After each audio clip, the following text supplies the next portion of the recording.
NDP leader Jagmeet Singh was in Hamilton this Labor Day Monday to unveil his party's plan for workers, including raising the federal minimum wage and creating paid sick leave for all federally regulated workers.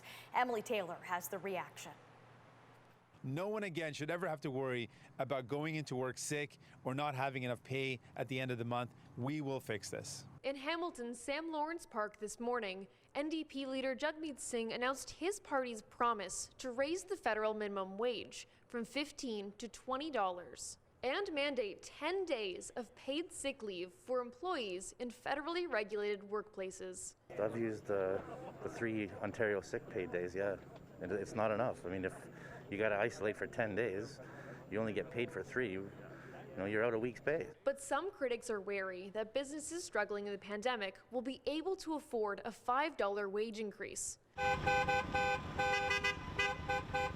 Following this morning's announcement, workers and labor activists gathered at the Starlight Drive-In to celebrate Labor Day. This is the second year local labor activists have replaced their annual march through downtown Hamilton with a more distance event. We normally have 10,000 people marching in the streets of Hamilton and finishing up at Bayfront Park. Dozens of labor activist groups standing behind me here say that Jagmeet Singh's platform is a good first start, but they're looking for every party to do more.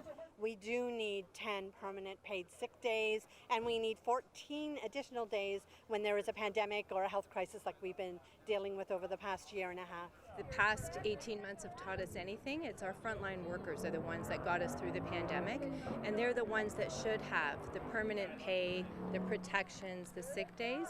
And many labor activists say that in order to have an equitable recovery from the pandemic, policies for workers must go beyond minimum wage, as affordable housing, childcare, and healthcare are also labor issues. You can't just say we're going to increase the minimum wage and then start to make deductions and cuts in other areas. So it all has to go hand in hand. And instead of thinking about it as just employment, we have to think about it as a working class life, especially in a city like this. The policies of labor are really the policies of the mass majority of people. What do people want? What do people need?